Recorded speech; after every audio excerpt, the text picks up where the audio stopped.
All right, I'm gonna go live now on Facebook. Anitra, if you're ready. Just give me a second. Okay.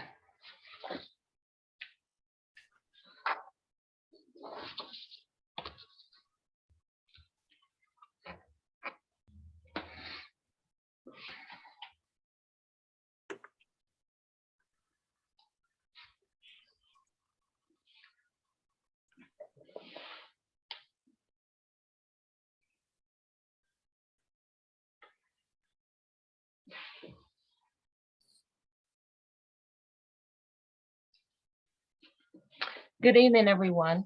We want to welcome you to join us for the virtual candidate forum for the upcoming 2022 primary elections. Tonight, we will hear from the candidates running for the House of Delegates for Monongalia County.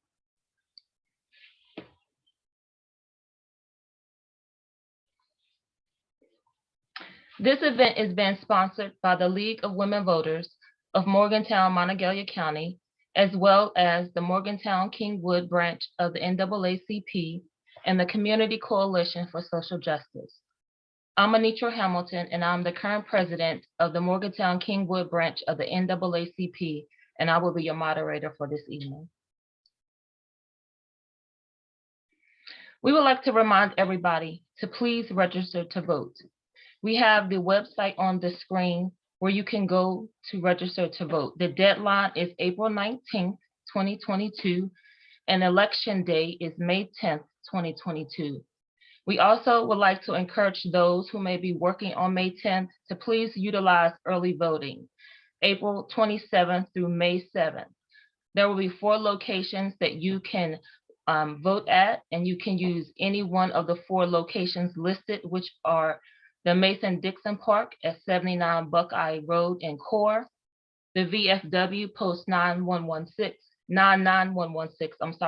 at 340 Holland Avenue, which is in Westover, the Mountaineer Mall at 5000 Greenback Road in Morgantown, and the former Earth Dodge dealership at 2000 Mid-Atlantic Drive, Morgantown. The way to do absentee ballot has changed since COVID. We want to encourage those who want to utilize absentee ballot to please apply at govotewestvirginia.com. Ballots can be requested until May 4th. To return your ballot, they must be postmarked by May 10th on election day, or you can hand deliver them to the county clerk no later than May 9th. Some important contact information we want to share. If you want to contact the Mon County Clerk, you can do so at 304-291-7230.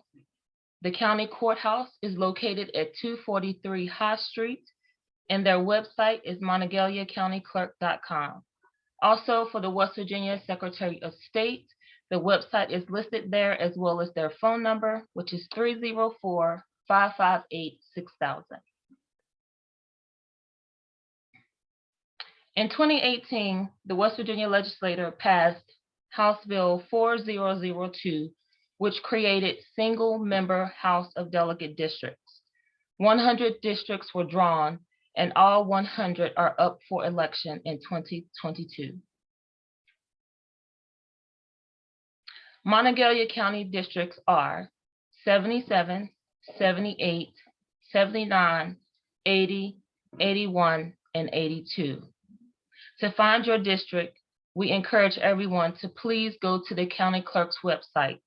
You can click on 2022 Monongalia County District /precinct map, and you can type in your address, and it will show you the exact district that you are a part of. So the candidates tonight, and we're listing the candidates here that are part of the districts. We did invite all candidates to join us on tonight. Unfortunately, all candidates were not available, but we do want to go over the candidates that will be running for each district. For District 77, we have Joe Statler, Republican, Ben Swanson, Democrat. For District 78, we have Jeffrey Butkey, Democrat, Geno Chiarelli, Republican, Tony Diaz I'm going to tear this name up. I do apologize, Tony. Shio, I'm so sorry. Republican. Scott Nale, Republican. He's not here to help me with his last name. For District 79, we have Evan Hansen, Democrat, Matthew Kolb, Democrat, and Zach Lemaire, Republican. For District 80, we have Justin White, Republican, John Williams, Democrat. And for 81, we have Stephen Harris, Republican, and Danielle Walker, Democrat. And for 82, we have Katie Fallon, Democrat, Cindy Fritsch, Republican, Drew Talbott, Republican, and Debbie Warner, Republican. So the format tonight for this forum will be as following. Each candidate will be able to give a 1-minute introduction, including why they're running for House of Delegates and what they hope to accomplish.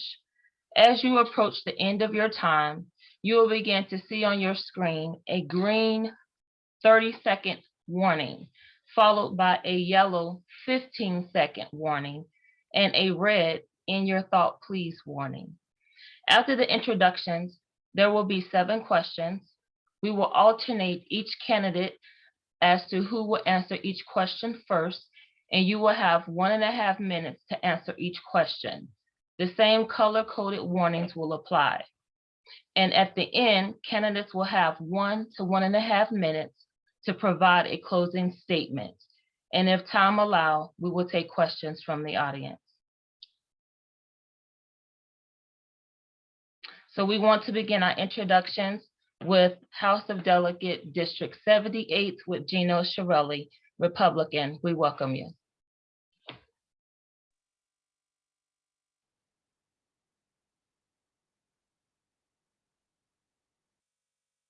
You can hear me, right? Yes. Okay, you think after all this time on Zoom that we'd all be used to actually using it, but I think I'll get there eventually. But my name is Geno Chiarelli, and I'm running for House of Delegates in District 78. The reason why I'm running is because I believe that the government needs to take a little bit more of a hands-on approach to solving the drug epidemic in our state. I currently work as a substance abuse counselor, so I have a lot of valuable insight that I feel like that I can offer the legislature. I'm also running because I am a fierce conservative, and I don't plan on shying away from my conservative principles. And I look forward to standing up and defending my faith, my value, and the values of my community. Thank you, Geno, for your introduction. Next, we will be followed by District 78, Scott Nale, Republican. We welcome you. Good evening, and again, thank you very much for having me. I appreciate you hosting this forum. My name is Scott Nale. I am running for the House of Delegates, District 78. I have not previously had any plans to get into politics, but as of late, I felt the need to get involved. I have my wife and I have 2 young children, and we have considered telling them that they might have to leave West Virginia one day. As I've grown up in Bridgeport and then lived here in Morgantown for the last 25 years, I've seen my friends leave, I've seen my friends' kids leave, and it's time we put an end to this. West Virginia has lost 3.3% of our population in the last decade, and it's time that regular people get involved and try to make a change for this. I'm interested in investing in the infrastructure, both hard and soft infrastructure, so that we can build growth in jobs and have a reason for our residents to stay. And again, thank you very much for your time. Thank you, Scott, for your introduction. Next, we will have from District 79, Evan Hansen, Democrat. We welcome you. Thank you. Thank you for hosting this forum. My name's Evan Hansen, and I'm a small business owner and a scientist, and I live in Morgantown. I've been in the House of Delegates for 4 years now, and one of the things that I spend a lot of time on is policies to try to open up our state to new types of energy that will allow us to create jobs while also addressing climate change and reducing pollution.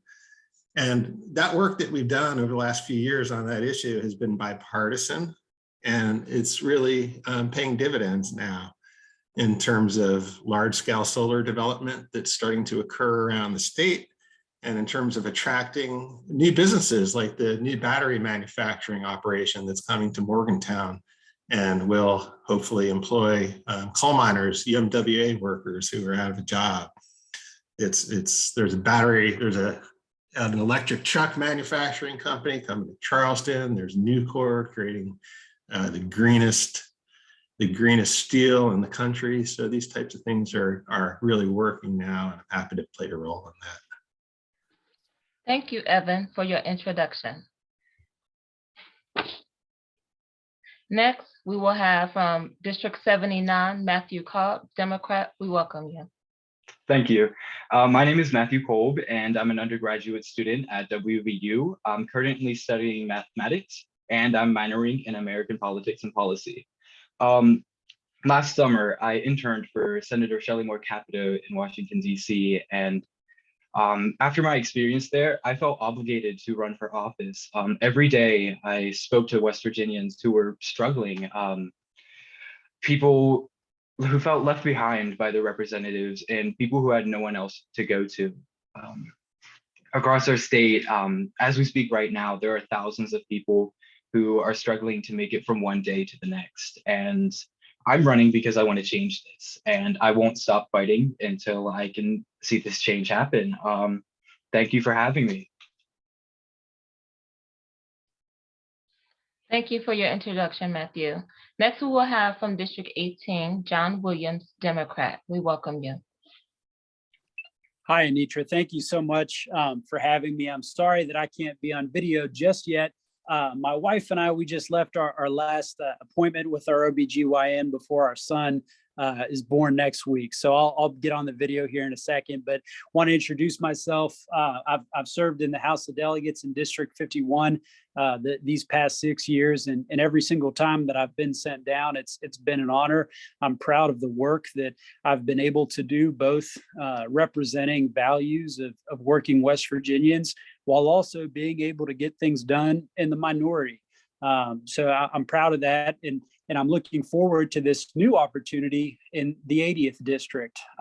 Again, the 51st has been good to me. I appreciate the support, but for me, home is Suncrest. It's going to Dairy Queen over in Westover when I was a kid, and so this is where I'm happy to be, and I look forward to representing the 80th for the next 2 years, and I look forward to answering your questions. Thanks so much. Thank you, John, for your introduction. Next, we will have from District 81, Danielle Walker. We welcome you. Thank you. Thank you for having this. I am running for re-election. I am Delegate Danielle Walker. I've been in Charleston for 4 years, and my passion and my thrive in putting my name on the ballot again is infrastructure. Safe, affordable, accessible housing was my passion, and also education. When I put my name on the ballot, it was when our educators and personnel were taking a stand for healthcare. We have so many intersectional things that affects a family. I am a working family of West Virginia on a borderline of being the working poor. It is time that all mountaineers have an opportunity of not just to survive, but to thrive in our mountain state, where they can live, work, and raise a family if they choose to. Reproductive justice, criminal justice, and healthcare. Thank you, Danielle, for your introduction. Next, we will have Katie Fallon, Democrat. We welcome you. Thank you very much, Anitra. Thank you, everyone, for being here. Thank you to the League of Women Voters and to the NAACP and to the Community Coalition for Social Justice for hosting this. I am new to politics, and this is has been a great and exciting experience so far for me. I think I'll bring an array of experiences to the state legislature that might be of benefit.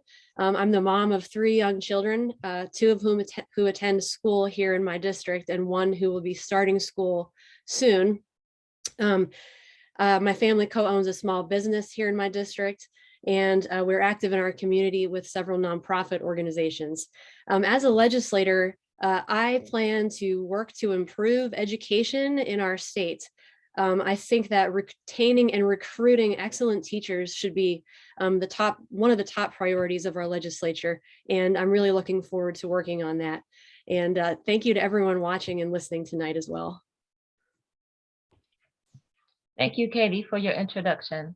And next we will have from District 82, Drew Talbott, Republican. We welcome you. Thank you for having this forum tonight. My name is Drew Talbott, running in the 82nd District.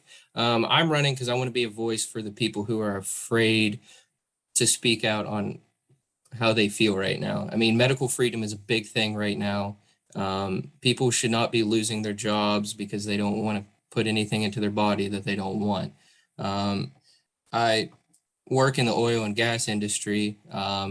In the state legislature, I feel like that would be my expertise. I mean, I've worked on frac sites, oil rigs. I mean, they're crucial to the future of this country. I mean, renewable energy is great and all, but we need to have oil and gas in this country to keep the lights on.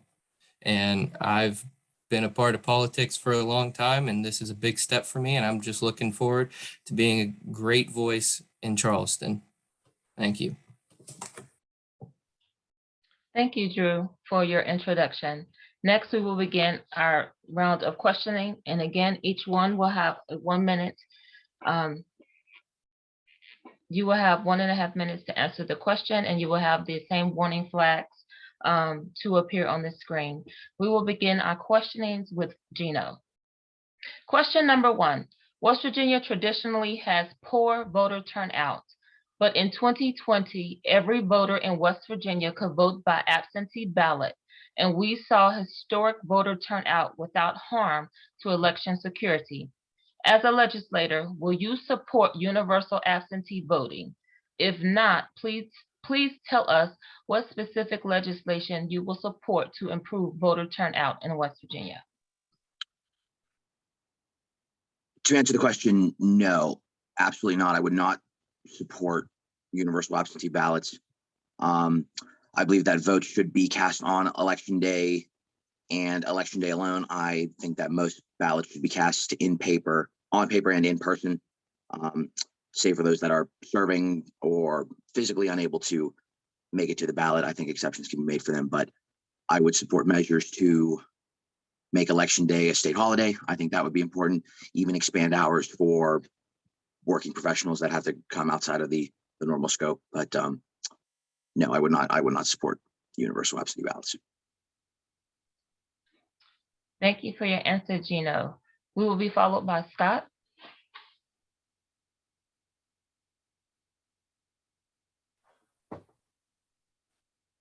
I don't think I would support universal absentee voting either.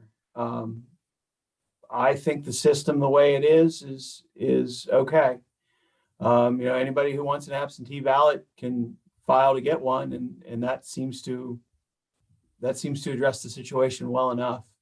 I also think it's important that that people vote either in early balloting or on the day of. But I see the need for limited absentee voting.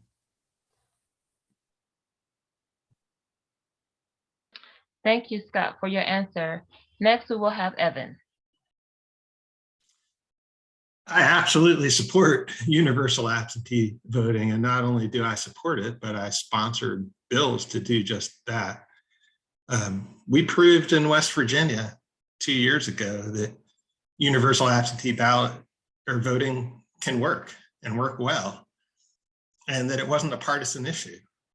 In fact, our Republican Secretary of State has boasted about how fair the election was 2 years ago, how well it went. There was a lot of extra work that the county clerks had to do, and it was difficult, but we had high voter turnout, and that's fundamental to democracy, to make it as easy as possible for everybody who is qualified to vote and can legally vote, make it easy for them to cast their vote. And not only do I support that, but I fought against a bill that tried to do the opposite. There was a bill that made it to the House floor that actually would have made it illegal to distribute absentee ballot applications to more than 10 people if they didn't ask for them. And I thought that was ridiculous when that form is accessible and anybody could download it off the Secretary of State's website. And to try to criminalize the attempts to get people to come out and vote is the wrong direction. We want as many people to vote as possible. Thank you, Evan, for your answer. Next, we will have Matthew to respond. A key to a functional democracy is having the process of voting be painless and simple and easy, and universal absentee voting would allow this to occur. In order to have as best representation that we can get, we need to ensure that every single person that is eligible to vote can vote and does vote. So yes, I would support universal absentee voting. Thank you, Matthew, for your answer. Next, we will have John. Thank you. Yes, I do support universal absentee ballots. I think there's a fallacy out there that any effort to make voting more accessible thereby makes voting less secure. I don't think that those two necessarily have that cause and effect relationship. I think the 2020 election was a perfect case study for absentee voting, and the instances of voter fraud were very few and very far between. And I have been a supporter. Evan mentioned his bill, which I believe was modeled after the state of Oregon. They've been doing this for a very long time. I think I was a co-sponsor on that, so I do support it. And I also am in support of getting the AVR program off the ground, the automatic voter registration, so that it's not a question of am I registered to vote. I'm automatically registered to vote. I think that we discount the amount of people who are working 2 jobs, have kids at home, and it's hard to get registered to vote. Maybe they just moved to West Virginia, let alone get to a polling place. So anything that we can do to make voting more accessible while still maintaining election security, we have to do. And I think absentee ballots universally distributed obviously make accessibility easier, and they are secure as well. Thank you. Thank you for your answer, John. Next, we will have Danielle. I absolutely support this bill, as I was a co-sponsor of Evan's bill. We do need to have more accessibility to the polls. We need to make sure that every person who is eligible to vote has a way to vote, whether that is through an absentee ballot, whether they have the ability, because we have so many disparities, not only here in Monongalia County, but across the state. There's transportation disparities, there's childcare disparities. So this is a perfect way of allowing every person to use their voice through absentee ballots. So yes, I absolutely wholeheartedly support this. I would even go as far to say I support same-day voter registration. Thank you. Thank you for your answer, Danielle. Next, we will have Katie to answer for us. Thank you. I too would absolutely support universal absentee ballots. I think we should be making the voting more accessible for people, not more difficult. In 2020, an election that has been kind of bragged about how good voter turnout was, it was still only, I think, about 63%, which I feel that should be closer to 75 or 80%, which I believe is what they get in a state like Oregon that does have universal absentee ballots. I think that we should get there, and our goal should be more and more people being able to vote who are eligible to vote. Voting is the most important way we can use our voice in our democracy. And if people can't physically get to the polls, they should be able to vote absentee ballot, absolutely. And thank you for all the folks in the legislature who worked on making the polls more accessible for our citizens. Thank you, Katie, for your answer. And lastly, we'll have An answer from Drew.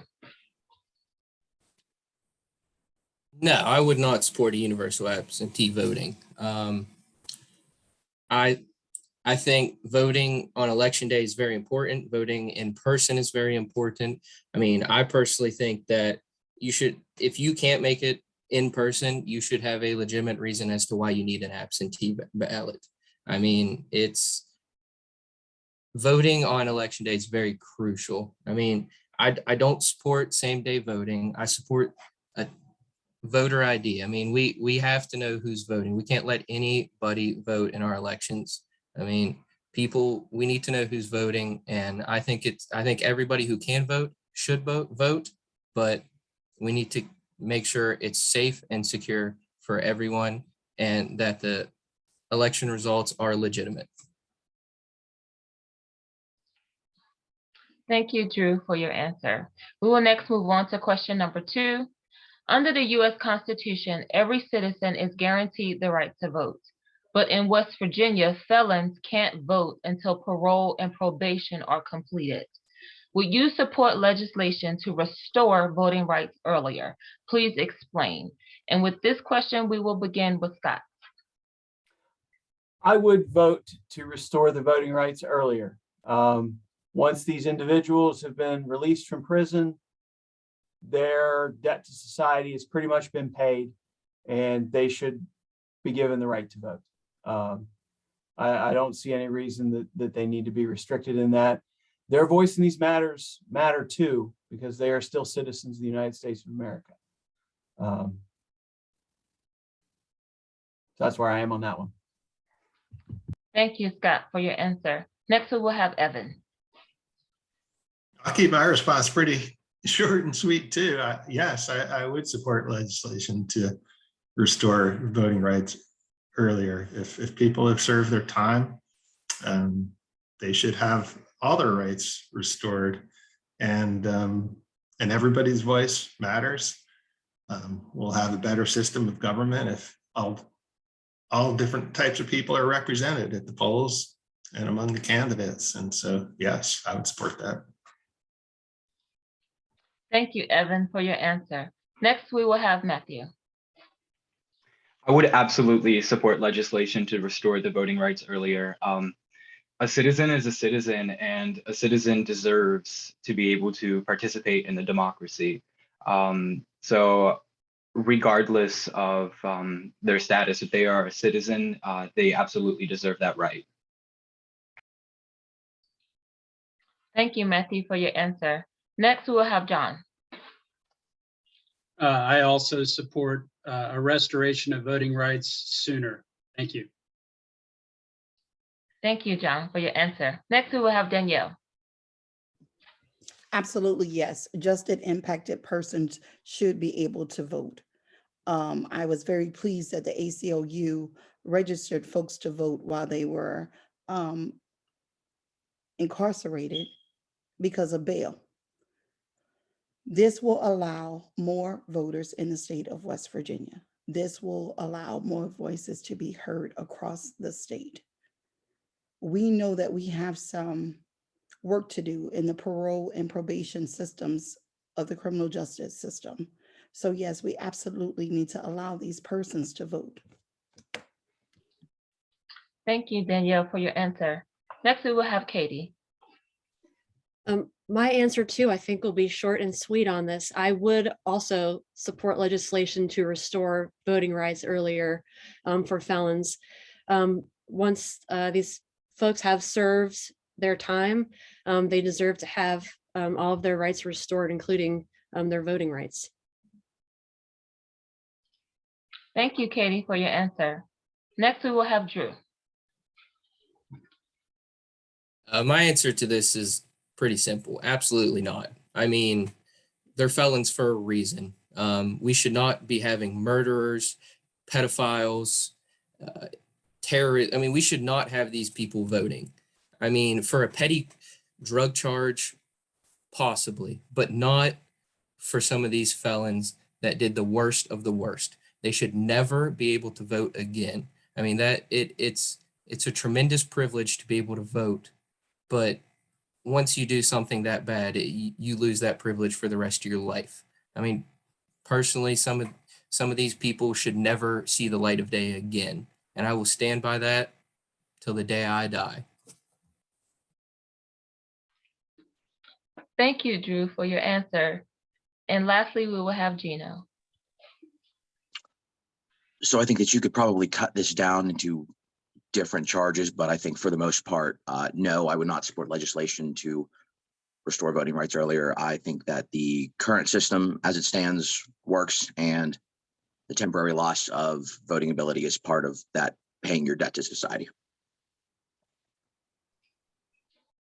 Thank you, Geno, for your answer. We will now move on to question 3.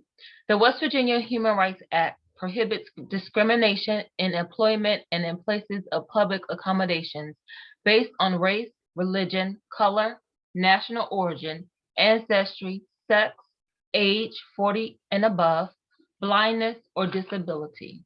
What is your position on adding language to prohibit discrimination on the basis of sexual orientation or gender identity? And with this question, we will begin with Evan. Thank you. Yeah, I would absolutely support adding that language. I've been a sponsor of the Fairness Act for many years now, and it's something I feel very passionately about, that people should not live in fear that they can get fired from their job or kicked out of their apartment based on sexual orientation or gender identity. It's just the wrong thing to do. It's not just bad for people themselves, it's bad for our economy. It's hard to attract people and employers to West Virginia if we don't have those provisions in state code. And I'm proud that the city of Morgantown and about 15 or more local communities across the state of West Virginia, including one just earlier this week, have their own non-discrimination ordinances. There have been efforts in the legislature to overturn those non-discrimination ordinances at the local level. And I've led the fight against those efforts at the legislature, along with others who are on this call. And so far, we've successfully fought them back. And I'm proud that we've been able to do that. But we won't have to fight against those efforts if we can finally take a step at the state level and pass the Fairness Act. Thank you, Evan, for your response. Next, we will have Matthew. I absolutely support adding language to prohibit discrimination on the basis of sexual orientation or gender identity. The Supreme Court already gave their opinion on this, and that is a conservative majority court. And basically, yeah, I support this. People should be able to live their lives in West Virginia, no matter who they are.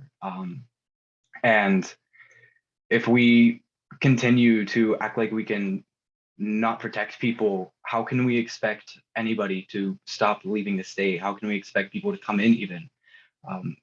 It's important that we get onto that for the future of our state and its people.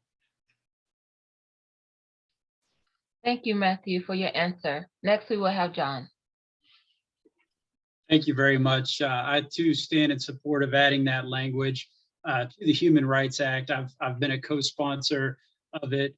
It's a shame that we can't get it done, to be quite honest with you, because I think that there is a lot of bipartisan support. And let's call a spade a spade. I mean, Democrats had the majority as recently as the 2014 session, and it wasn't done then. But that doesn't mean that it shouldn't be done now. This is an issue not only that is a human rights issue, but I think in the 21st century to attract and retain attractive economic development projects, you have to demonstrate that you are going to be a place that is accepting of all kinds. All kinds are welcome here, and it's time that our laws reflect that. And to expound a little bit on a point made by Delegate Hansen about our efforts to beat back the preemption bills that would prevent municipalities from having a fairness ordinance, it's sad in the legislature that one of the issues that gets bastardized the most is local control. You hear everybody talks about local control up until the point in which localities are controlling issues in a manner that they don't like. And then local control goes out the window. So that's something that we have to keep fighting against. And certainly it'd be nice to be able to get on the front foot and make it statewide. Thank you. Thank you, John, for your answer. Next, we will have Danielle. Well, in 2019, I made national news because of something just like this. I definitely support, stand by, and take a stand of adding language to prohibit discrimination based on sexual orientation or gender identity. No hate in our holler. Mountaineers are always free. I support not only the Fairness Act, but I too have supported this legislation and sponsored it. Who are we to pass judgment against our neighbors? Why should someone risk the ability of losing a job, a home, or being cast out? We've seen exactly what happened in our school system. Let us not forget Michael Crutchfield,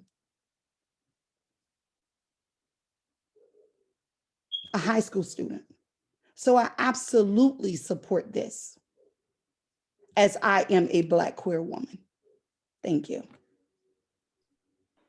Thank you for your answer, Danielle. Next, we will have Katie. Thank you. I too support adding language to prohibit discrimination on the basis of sexual orientation and gender identity. Discrimination hurts West Virginians. It hurts people in our communities, whether the discrimination is based on race, religion, color, national origin, or on sexual orientation and gender identity. We want to welcome all kinds to our state. The suicide and suicide attempts and the rates of suicide are extremely high in the LGBT community. And we, as a state and as a legislature, need to show that we prohibit discrimination against our fellow citizens. Protecting all West Virginians from discrimination is important, and I would absolutely add that language to the law. Thank you.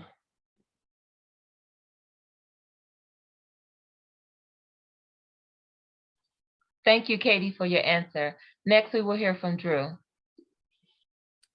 Yeah, I think we should leave it the way it is now. I mean, if you're the right person for the job, if you're qualified for it, then you'll get it. You're not going to be discriminated against if you're the right person for the job.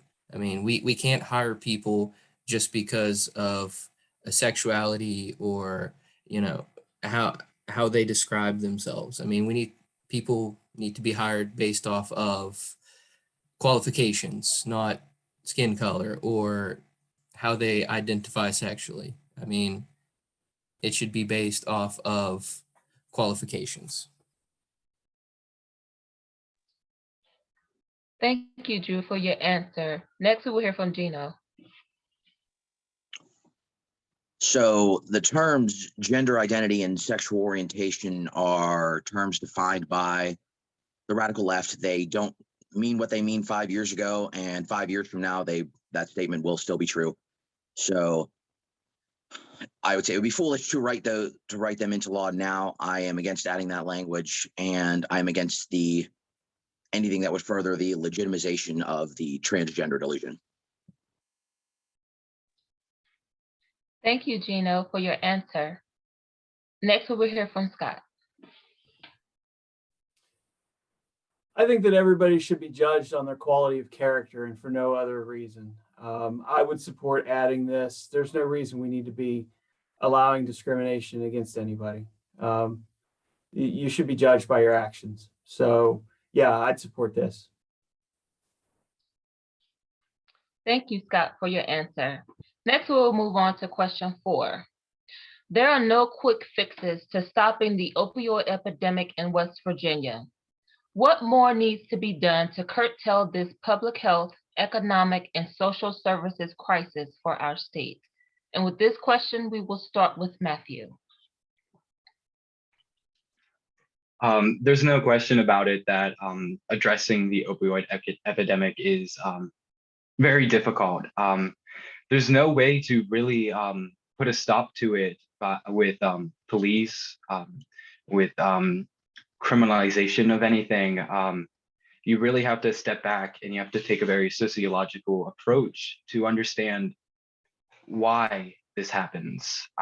It's not enough to stop it after it happens, because these things are cycles, and addiction is a sort of a cycle, and you can't wait for it to happen before you decide to address it. So addressing this epidemic requires starting from the very beginning with education, prescription rates, things of that nature, and to avoid stigmatizing addiction, so that people will talk about it and people are willing to seek help, and so that people know that there are others out there who are willing to help them get through it.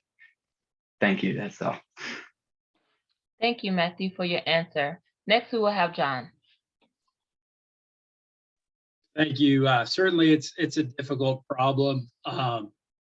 My belief is that it's essentially come about. West Virginia has the highest percentage of folks in the workforce who go on claim with workers' comp. The most common injury being a back and neck injury. We saw in the past few decades what was prescribed most typically for that were these highly chemically engineered drugs. And so it's no wonder that we're in the problem that we're in. And the solutions that are out there, I think it's going to have to be a multifaceted approach. Number one, you got to crack down on drug companies coming in, pushing this poison. Everybody wants to be hard on crime, be hard on the neighborhood drug dealer, but nobody cares about it when that drug dealer has a stock symbol behind their name and behind what they're pushing. We need to stop this poison from coming into our communities in that fashion. And I think medical cannabis is a good step, a right step in that direction. I'm concerned about a bill that we passed last year, which effectively killed needle exchange programs in the state of West Virginia. It's going to lead to Hep C outbreaks, HIV outbreaks all over the state. And so I think we need to take a more scientific, reasonable approach to try to help our people who are in pain, but also deal with the effects of those who are currently addicted and help them get out from under that situation. Thank you. Thank you, John, for your answer. Next, we will have Danielle. Thank you. When we look at the epidemic of drugs, we need to make sure that we are looking at addiction as a disease, and therefore we need to combat it as a disease. We need to make sure that we are looking at the mental health of the addiction of this disease.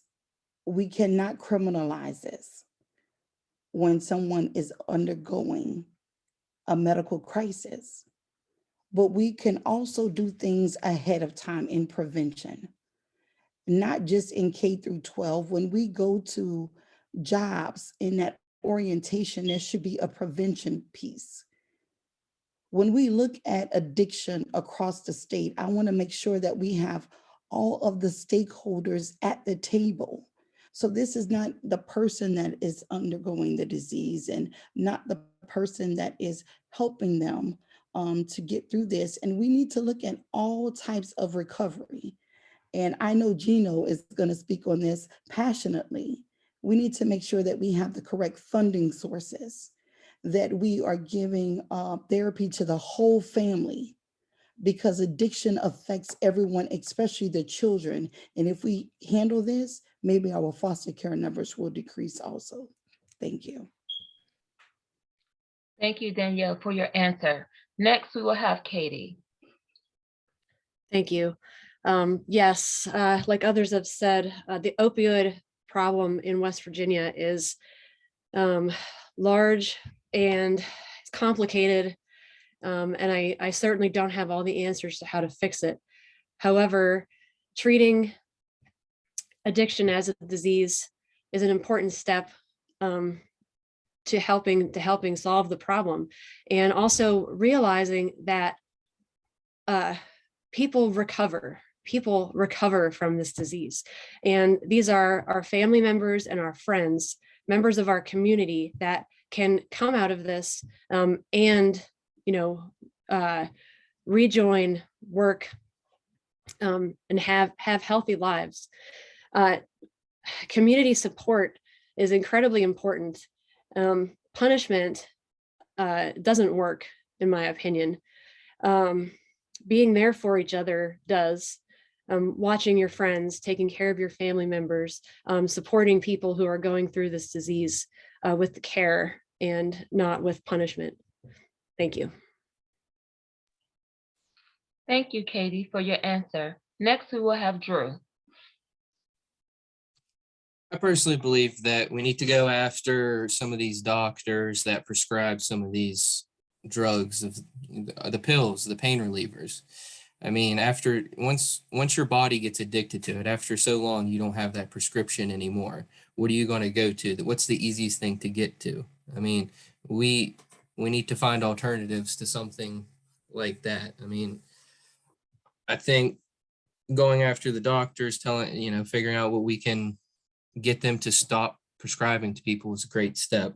And on the other hand, some people started getting into it just because they were bored or something. I mean, addiction, it's nobody made you trip and fall onto a needle or anything like that. But I also think it should be taken seriously. It's hard to attack in any way, but more funding so these people have the proper resources to get off of these drugs is a big step. Thank you, Drew, for your answer. Next, we will have Geno. Danielle, you're definitely right about that one. This is definitely one of the biggest things that I looked at when I first started, wanting to get involved in the process. I work as a substance abuse counselor, so this is my field. And of all the things that me and many people in this forum would never be able to agree about, I think that this is something that we could find a lot of common ground on. There's a lot of moving parts to this, but I think that the incorporation of healthcare into the overall rehabilitative process is critical. I don't believe that simple possession charges should ruin someone's life. I don't think that should result in felonies. At least getting behind the wheel of a car and killing someone while you're high is a different story. But for someone who is just looking at a non-violent possession charge, I think that there is a healthcare answer to that as opposed to the criminal answer. So I believe that the state needs to assist in facilitating a lot of this recovery because this is a societal cost. The state needs to be actively involved. Legislators need to be actively involved in lifting barriers to treatment. Transportation is one of the biggest things that I see. So I would love to see state-sponsored transportation more so than they have now that would get people to the facilities they need to be going to. I would like to see the moratorium lifted on opiate treatment facilities. I would like to see more people have access to it. I think that healthcare is the way to go to a lot of this. I'm less sympathetic towards dealers, where I do believe, especially things like if you're trafficking fentanyl, I could definitely see mandatory minimum sentences for you, and especially the big companies that are prescribing and pushing out millions and millions of pills and pumping the streets full of poison and everything. So there's a lot of parts on this, but this is definitely something that everybody needs to be able to get behind regardless. So I appreciate a lot of the views offered here. Thank you, Geno, for your answer. Next, we will hear from Scott. This is certainly not my area of expertise, but I can recognize that it is a huge issue in West Virginia. And I appreciate Geno's input and the other input from the folks on this call.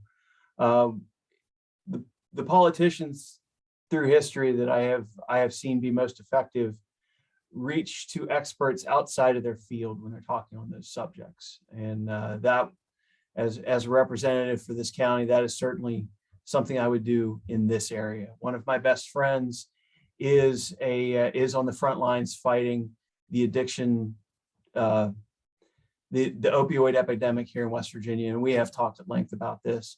And he tells me that one of the keys that we need is to build the support structure, which other people have talked about on the call. I know I heard Katie talk about it. We've seen lots of success with AA, Al-Anon, and Alateen, and we should be looking at those same sorts of programs as we're talking about this addiction problem. Making those folks or helping those folks who are recovering to giving them an opportunity to help other addicts recover, giving their families people to talk to, ways to get out of the addiction spiral are some of the things that we need to be looking at as we go forward dealing with this problem. And absolutely going after the dealers is part of the solution as well. Thank you, Scott, for your answer. And we will end this question with Evan. One of the great things about the West Virginia legislature is that it's a citizen legislature, and we have people with all different fields of expertise. And, you know, I listened closely to what Geno had to say, because he's clearly has a lot of professional experience in this field. And on this issue, like so many of the issues that we have to deal with, they're not always black and white. There's often a lot of subtleties and gray areas that people with experience could really bring to the forefront and help us make better policy. So I appreciate that. But some of the things that I think about on this issue are things that have already been brought up. You know, holding the pharmaceutical companies responsible is certainly part of shutting off the extra supply of pills into our communities, making sure that sufficient treatment is available. I know there's been a lot of work put into increasing the number of beds to try to make sure that people who are ready for treatment can get into treatment promptly rather than having to wait. You know, this issue is tied very closely to the foster care issue. And that was one of the biggest disappointments of the session, is that the foster care bill failed. And we could have done some good, not just for the foster kids themselves, but for the parents and grandparents that are, you know, putting so much of their time and their love into raising kids. And then finally, I think medical cannabis is part of the puzzle as well. And Mon County had the first medical cannabis dispensary that opened a few months ago, and there's more coming, and I think that's going to play a role. Thanks. Thank you, Evan, for your answer. We'll move to question 5. The Center for Energy and Sustainable Development at WVU says that renewable energy is a cost-effective solution to diversify and strengthen West Virginia's economy. Will you support legislation to increase production of renewable energy? Please explain your answers. And we'll begin this question with John. Thank you. Yes, I do. And I love answering this question before Evan, because I'm really the expert. That's a joke, obviously. Evan has done a lot in his 4 years in the House to advance renewable energy, and I've been proud to support those efforts as they've come through. I do want to say, however, that when it comes to renewable energy, sometimes I worry that we're a little lazy in our scope of thinking about economic development. Certainly, our legacy as a state and our state's economy is highly dependent upon extraction and energy, but I don't think that we need to contain ourselves just to energy. So obviously, to have an all the above approach in terms of economic development, renewable energy in general has to be a part of that. But I just want to be careful that we don't just focus on energy as a state, but certainly I stand in support. We passed a bill this past session, which will help unwind the prohibition on nuclear energy. That's something of a contentious issue, but I think it's worth discussing and worth talking about. And so, yeah, anything that I can do, I'll do it. Thank you, John, for your answer. Next, we will have Danielle. I agree with John. We like to answer this question before Delegate Hansen. I definitely support renewable energy. I have been saying this since 2018. It's time for West Virginia to go green, and that included cannabis, solar, wind. But we also have such a firm foundation of the coal mining industry here. Like Drew, I am an all-field bred. My dad did offshore drilling for 40 years. But it's also time to diversify the economy and diversify where we get our energy and how we can educate a population in West Virginia where we see other industries decreasing. And we can do this in a safe way, and we can do this in an affordable, effective, proficient way. So yes, I definitely support the production of renewable energy in the state. Thank you, Danielle, for your answer. Next, we will have Katie. Thank you.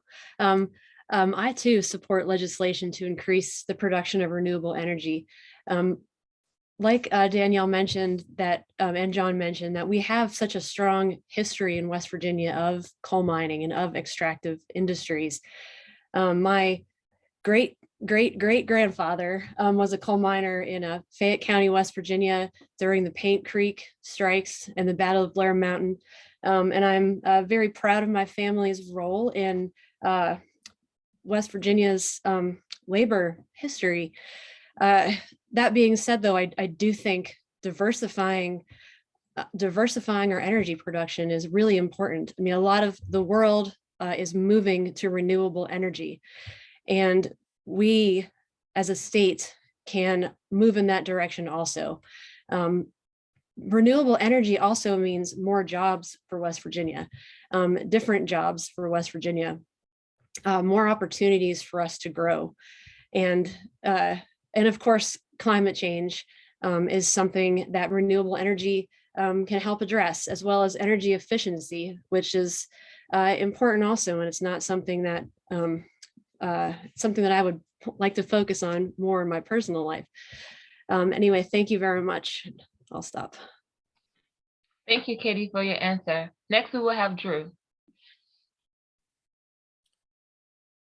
I think renewable energy is a good thing. Solar power, wind power, I mean, it's great things. But right now, West Virginia, I mean, it's still one of the top producing states for coal. Fracking, drilling, it's working. I mean, we need to amp it up, if you ask me. Renewable energy, I would personally still take natural gas, oil over renewable energy. We have to incentivize the oil and gas production in this state as well. We can't let it stop. Renewable energy will become a thing in the future, but for now, we can't let go of our roots.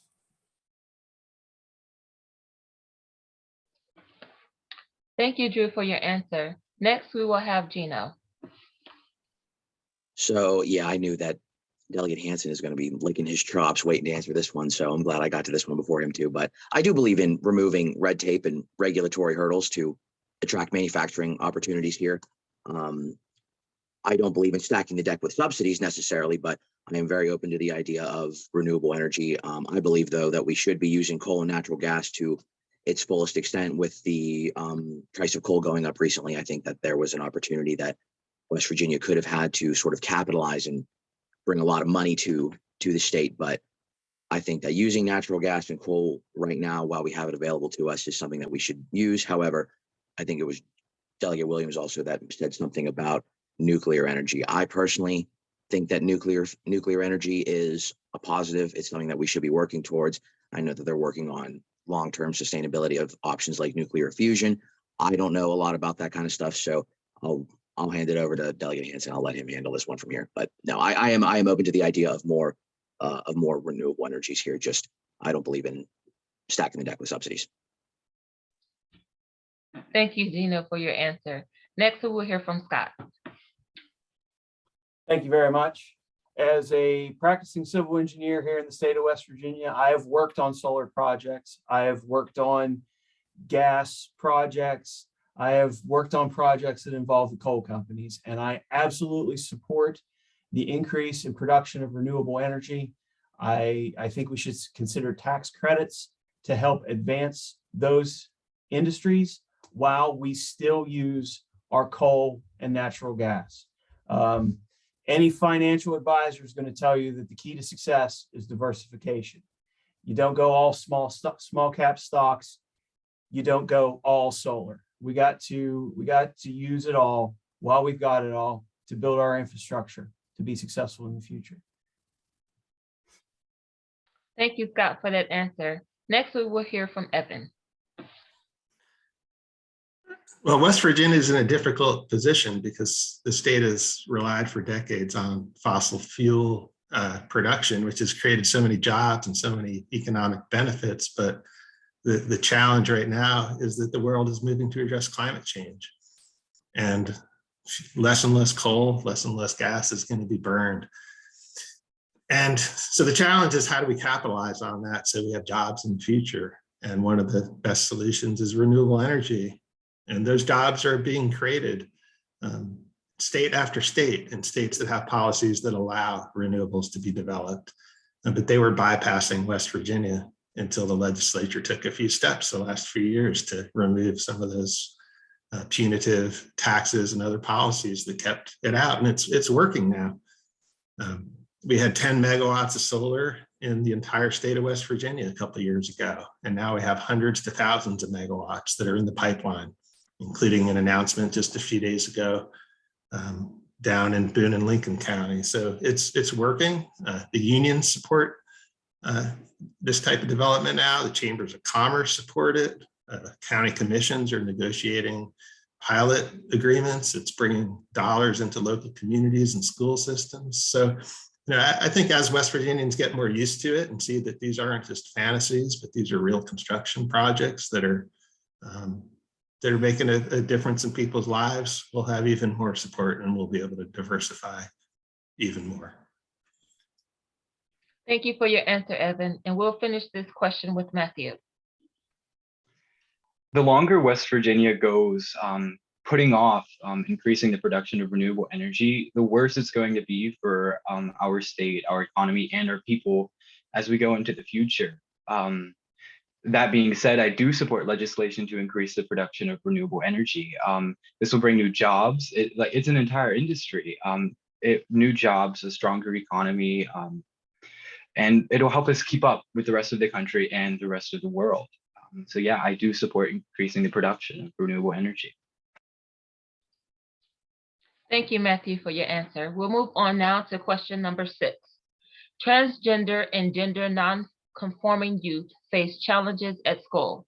A recent survey found that these children feel unsafe, have lower GPAs, and are more likely to miss school and are less likely to continue their education. What can a legislator do to help assure a safe and positive learning experience for these children? And with this question, we will begin with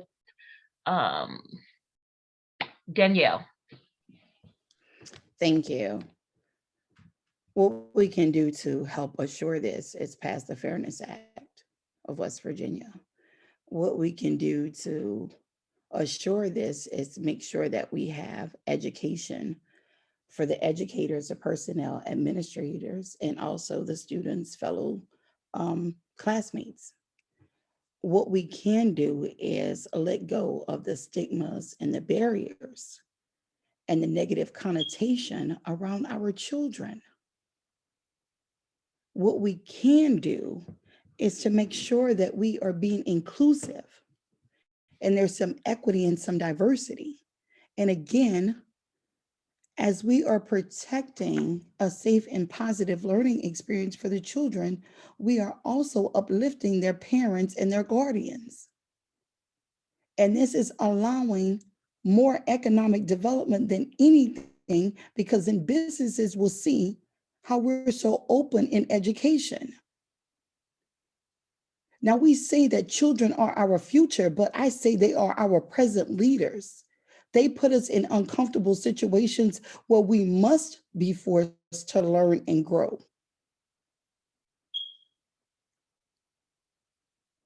I am very open to this and I support this. These are children. We must be their advocates. Thank you for your answer, Danielle. Next, we will hear from Katie. Thank you.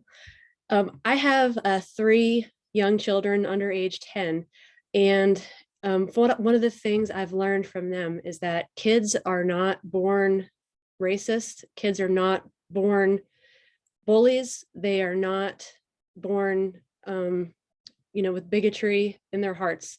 They learn those things from the adults in their lives. And I think that what can the legislature do? is this question to help assure a safe and positive learning experience for these children. I think one of the things we can do in the legislature is to be good models for our kids. We can model inclusivity and acceptance. We cannot bully our peers or belittle our peers even when we don't agree with them. And we can definitely not bully our peers for what they look like or for their gender identity. I think that we can learn a lot from our kids and how they accept each other. And I think that not bullying each other and being kind and being models of inclusivity is really important for this issue. Thank you.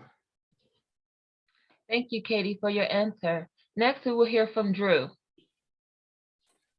I believe with this, it just comes down to education for the parents as well. I mean, emphasis on the family. I mean, a lot of these parents disenfranchising their children with the illusion of transgenderism is insane. Children are there to learn. We need to put a bigger emphasis on family. We put a bigger emphasis on family. I believe that this will solve this problem. Thank you, Drew, for your answer. Next, we will hear from Geno. So I would say that all students are guaranteed a safe and welcoming environment in schools, and all of our students are susceptible to fall behind academically to some degree. I believe the answer to a lot of this lies in scrutinizing our failing public education system, scrutinizing the curriculum, scrutinizing a lot of activist teachers.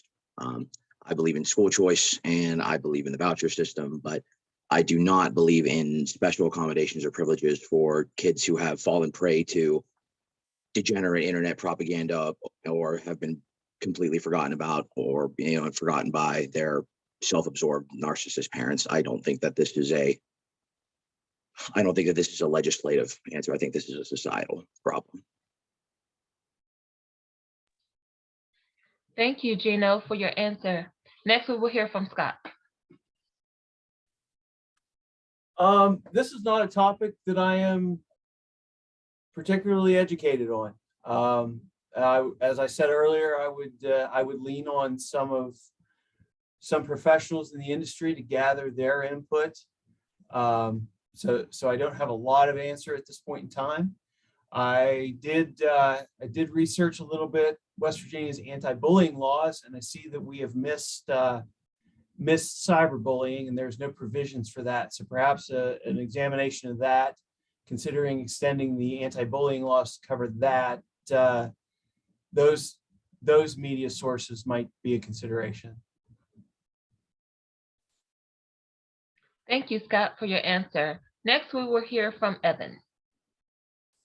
I agree with Katie that to some extent, what the legislature can do just as individuals and leaders is to model good behavior and to treat people with respect. And, we had a delegate a couple of years ago who talked about drowning his kids if he found out they were gay. That type of division, trying to find differences in people rather than finding commonalities and accepting people. That I don't think that has a place in the legislature, and we need to model good behavior. But I would also say that kids need to have access to high quality mental health services, including services in schools. And I'm a fierce supporter of public education. And I think to the extent that public education is being defunded by the Republicans, that's a problem for issues like this. Families are now getting checks for $4,000 or $5,000 a year for taking their kids out of public schools. That's money that would have gone to support public education. And with the bill that we passed, not me, but the legislature passed with these micro schools, anybody could start a school with no rules. Unlimited number of kids that might not have any mental health support for children that need it. So I think supporting public education is key to providing these types of services. Thank you, Evan, for your answer. Next, we will hear from Matthew. I think two of the biggest things that the legislature can do to assure a safe and positive learning experience for these children is one, passing the Fairness Act, as Delegate Walker stated, and also making sure that we don't follow the terrible lead set by many other states in our country right now. In Utah, their recent legislation that got passed despite the governor's veto, there's only one single transgender girl in sports in that entire state. They might as well have written her name on the bill, and like they might as well have just written her name on the bill. But beyond that, I graduated from high school 2 years ago, and although I'm not transgender or gender nonconforming, I am bisexual, and I understand what it's like to go through school with no support systems, with people who will just continually nag at you for no reason that you can identify. And it has to be said, and it has to be understood that there is no pedophile elite grooming children. There's no left-wing, there's no left-wing conspiracy. These are children. They just want to live their lives, and we need to give that to them. We can't keep pushing them aside, because these children will become adults. And when they're adults, no one's going to want to deal with it. It needs to be handled now. Thank you. Thank you, Matthew, for your answer. And we will end this question with John. Thank you. I was in a school recently, and I spoke to a couple of classrooms, and I was kind of shocked. I mean, I haven't been in school as recently as Matthew, but I was shocked at how different school is now. I don't think I went to a single, I don't think I went to school with a single person who was out of the closet. I mean, and that was just 15 years ago. And now in classrooms, people are talking about their preferred pronouns, and I got to tell you guys, the kids are going to be all right. I mean, it's second nature to them, and I have friends from varying backgrounds, and one of them told me, he said, "John, I just don't get it." And I said, "Man, you don't have to get it. You don't have to. All you have to do is empathize and treat someone with the dignity and respect that you would like to have." And so I think to Ms. Fallon's point, it comes from the adults talking about how we communicate about other people, and I think that trickles down to our kids, and certainly I think codifying the Fairness Act would help with that. But it's just being a human. It's just understanding someone that comes from a different perspective than you, and let them live their life and you live yours. Thank you. Thank you for your answer, John. And we will begin our last question, question number 7. West Virginia Department of Health and Human Resources has shared that there are not enough social workers or foster care families to care for our foster children. What must be done to shore up our foster care system? And with this question, we will begin with Katie. Thank you. The foster care system in West Virginia, I'm not an expert on this issue, but I believe that it's been sort of has had a lot of difficulties in recent years, and we have a very high rate of children in foster care in West Virginia.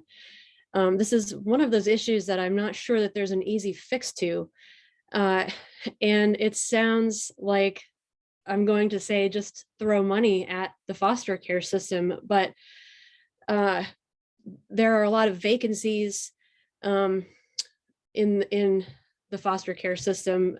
We don't have enough social workers to care for them, and we don't pay these people very much. And it's really difficult to attract, as you all can imagine, it's difficult to attract people to work a job that is going to be emotionally taxing and personally upsetting, perhaps, and also not pay them very well. So if there is a way for us to address that pay problem and increase the funding that we give to the foster care system and to the social workers working in it. I think that could go a long way to help address this problem. Thank you for your answer, Katie. Next, we will hear from Geno. No, I'm sorry, Drew. I think with this, we have to incentivize foster parenting. Money, education for these parents, people that want to be a foster parent. I mean, you also have to monitor the system as well, so nobody takes advantage of it. I mean, in the long term, you could look at it as getting less people on drugs, more jobs, better housing. I mean, incentivizing an education, I believe would help this situation a lot. Thank you, Drew, for your answer. Next, we will hear from Geno. So both Katie and Drew have definitely brought up correct things. I used to work for Child Protective Services. I used to work for CPS. So I have seen a lot of the problems with the system. I've seen it firsthand. So yes, Katie, the pay is terrible. It was really disheartening to think about how on my first removal ever that I was involved with, the 8-year-old and his 6-year-old little sister were bringing me the heroin needles that the parents have used. I could have left that job and went down the street and applied at Chick-fil-A and made more money than I was making there. So the money is a big one. The system itself is set up to fail in a lot of ways. I worked for Children and Youth Services, which is Pennsylvania's version of the same thing. And their system is set up in a way that they will do everything they can to prevent a court case from being opened. You will get services, you will get community involvement, you can get respite, mental health, drug and alcohol counseling, whatever they felt like you needed, barring any sort of emergency circumstance. But they would get you anything they needed to prevent the case from being open, as opposed to West Virginia, where case first, and then you hope that you get services along the way. I think that a lot of the workers are very good people that are stuck in a bad system. And worst case, I think a lot of them are delusional with what very, very little, if any, actual authority they have been given. So I think that getting people to want to foster is a big one. I want to see more parents want to get involved, and Drew touched on this as well. But sort of restoring society, I think that the foster care problem is a symptom of the real problem and not the actual disease itself. But there's a lot of things that we could do now to treat this while we work toward long-term cure for everything involved. Thank you, Geno, for your answer. Next, we will hear from Scott.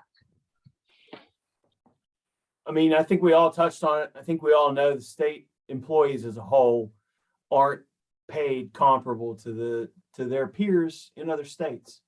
Our Department of Highways truck drivers are getting $12 an hour, and Drew will tell you that the guys on his frac crews are getting 30. I mean, and that is across the state. We need to take a look at all of our state employees, all of their pay scales, and pay them comparable to what they're doing. Additionally, we need to look at removing the red tape from the foster care system. There are a lot of good families out there who would be willing to take foster children, but just don't want to deal with the government. There's a lot of us out there who just do our best to stay away from the government and the red tape and the stuff that goes with it. So we need to look at removing some of those barriers to get more foster care families to step up. And then, we already talked on the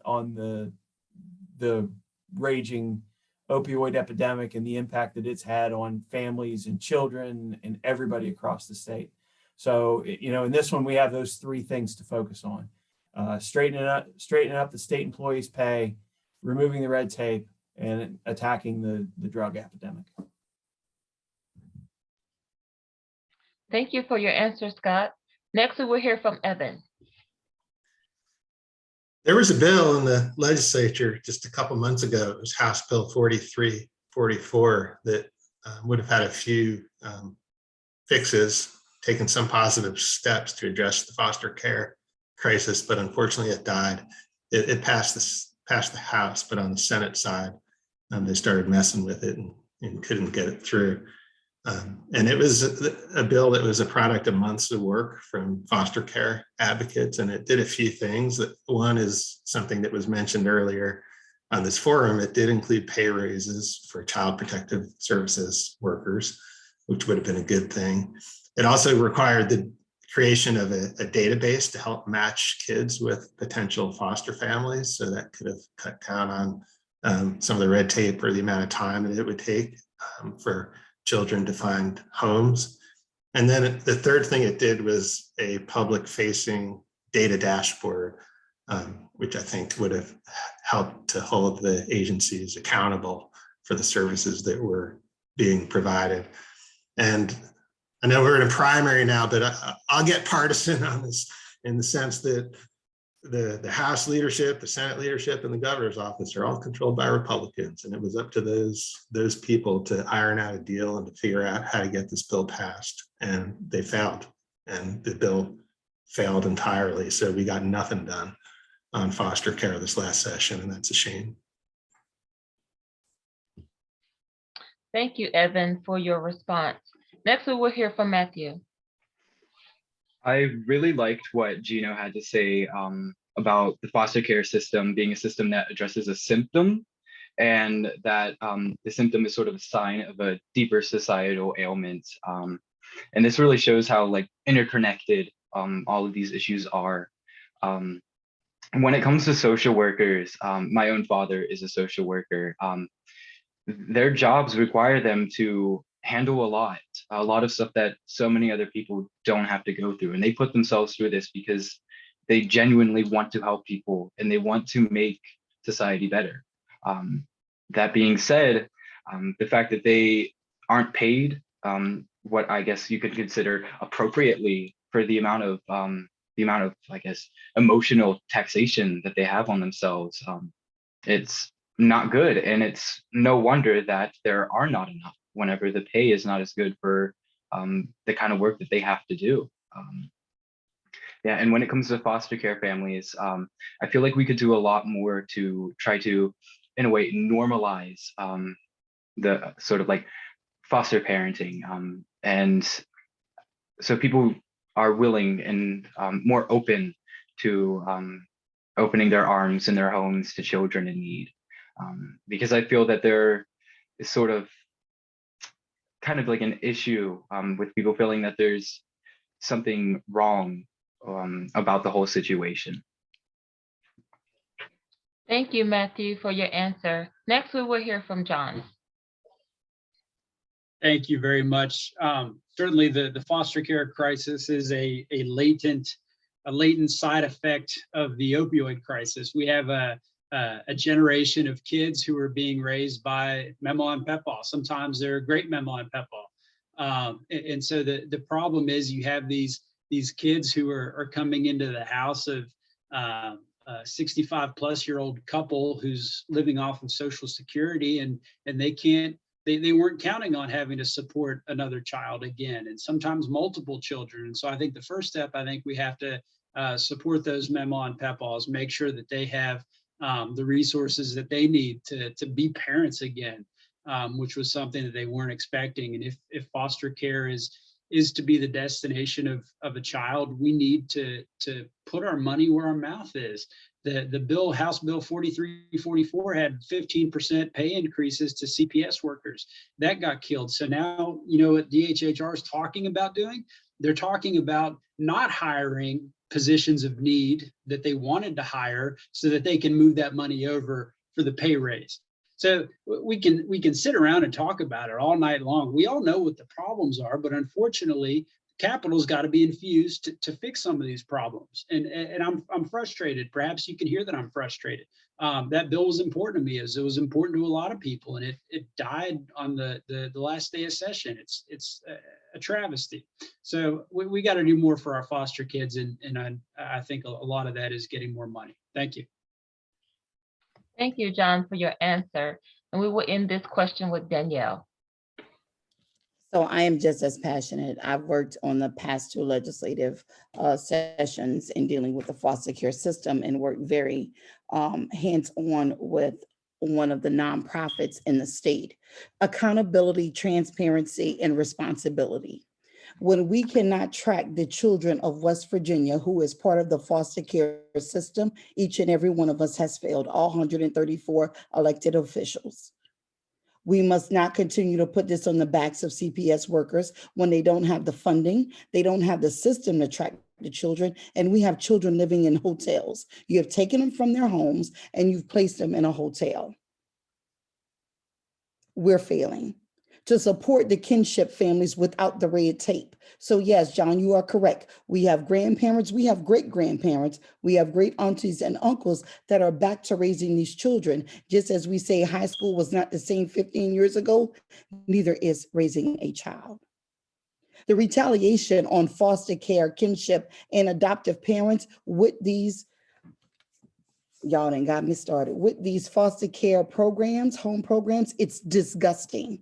And there needs to be accountability from the state when those parents receive that retaliation, when they're doing the best they can to raise the voices of those children that are in a system. And we have no transition of when a child is about to age out the system. That is failure. That is failure, the state of West Virginia, and I know we can do better. But until we bring everyone there, we'll always fail the children of West Virginia. Thank you, Danielle, for your answer. Will there be any additional questions? Yeah, we have a couple of questions in the Facebook chat. First one is from Brian Butcher. He says, what would you do to ensure that cities throughout West Virginia can remain autonomous and financially solvent going forward?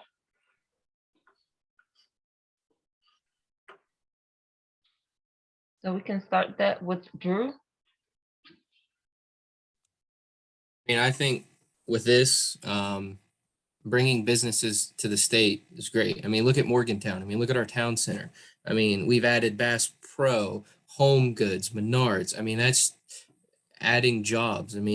Keeping people here is step number one. Figuring out how to keep people here, bringing in jobs, bringing in companies, anything like that. A great business for this state would be the gun manufacturing industry. West Virginia is a leader in the country with the Second Amendment. We do great with it. We have constitutional carry. Our concealed carry is recognized by 38 or 40 states. It's a great industry that could be brought to this state, and towns could take advantage of that greatly. Thank you, Drew, for your answer.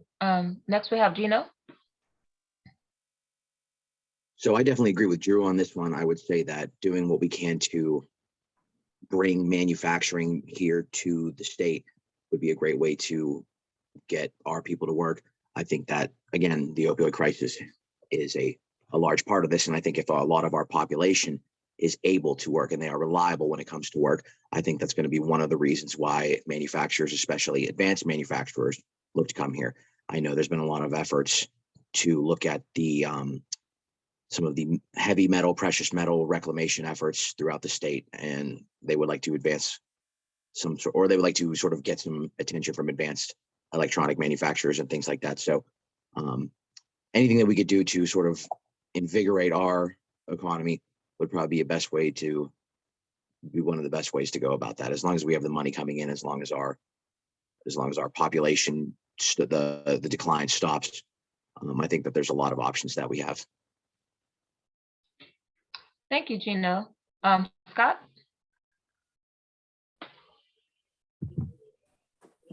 Sorry, I missed the unmute button. The key to this at the state level is to provide the infrastructure for these cities to be successful. We've got many towns in West Virginia that are simply not connected. You can't get to them in any reasonable way. And on top of that, we don't have the broadband network. Sometimes we don't have the water or the sewer networks that need to be invested in so that West Virginia can grow. We saw it during COVID. I was heartbroken to see stories about kids sitting in cars in church parking lots so they could get Wi-Fi from the bus so they could go to school. That's a failure on our part, and we have to get those infrastructure pieces in place so that growth across the state can occur. We've got great real estate value.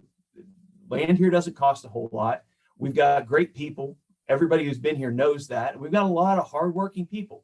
some who have a different skill set, but could absolutely be retrained for different tasks, like the battery manufacturing that was talked about earlier. I mean, we have to remove these barriers, fund the infrastructure, get these things to start happening, plus all the other things we've talked about, the opioid epidemic, the anti-discrimination. We've got to get those pieces in place too, but it's all going to come down to the infrastructure so that companies have a place to come and work. Thank you, Scott, for your answer. Next, we will have Evan. I appreciate the question. John and I are kind of at ground zero on this issue because we both serve on the political subdivisions committee. And year after year, there are bills that are introduced to make it harder for cities to fund essential services, whether that be paving the roads, paying the police, paying for fire departments, or other things that are just basic expectations of having a city that meets people's needs. And these bills come every year, and literally some of these bills will defund the police, and these are coming from the majority party.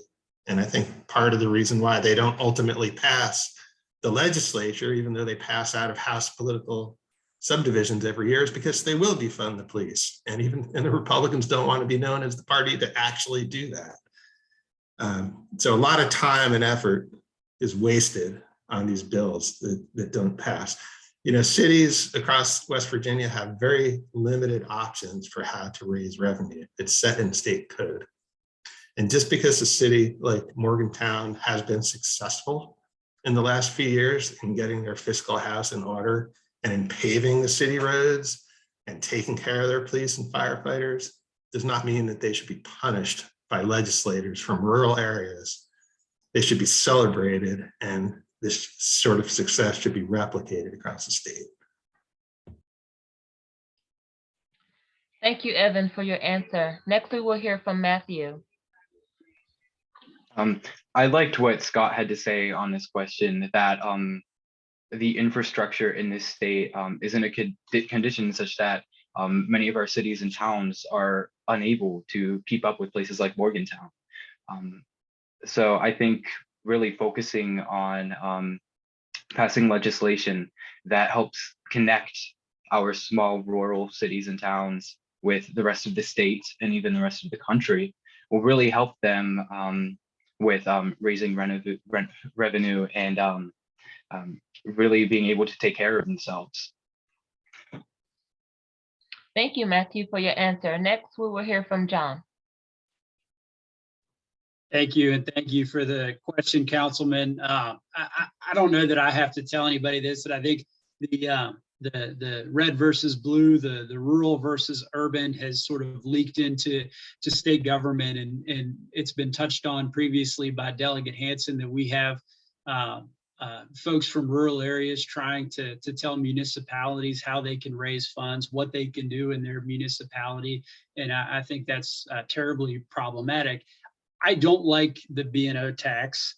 It's an outdated form of taxing gross receipts. I don't like sales tax. It's a regressive tax, but those are the tools in the toolbox that cities have. And so what you see in Charleston are these efforts to get rid of B&O tax or get rid of a municipality's ability to levy a sales tax. And then if you were to go to Charleston and suggest that cities have the power to have an income tax, you would be laughed out of the building. And so the question remains, what then are you going to give cities to be able to provide essential services like police, fire, roads, which the user fee, which we've had to fight back every single year, the past 3 years, that's what that goes towards. I think a lot of people see local headlines of things that happen at council meetings, and they think that that's all that council's able to do. But I think municipalities are able to walk and chew gum at the same time, tackle issues like fairness while also providing infrastructure. Thank you. Thank you, John, for your answer. Next, we will hear from Danielle. Thank you. I agree with the settlements from Delegate Hansen and Delegate Williams. As my first term, I was on political subs. The thing is this. There is a message loud and clear of local control. But then we want to take away that local control with the B&O tax and the sale tax. Let the cities do what they must in order to take care of our infrastructure.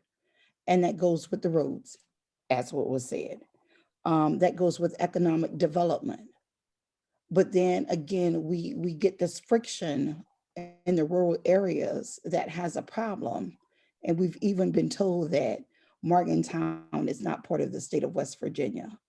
And until we can stop doing that, instead of mimicking some of the things that Morgantown has done to uplift us, then we can all grow and thrive. And I definitely agree. We need to make sure that we have an intersectionality from Morgantown to smaller cities.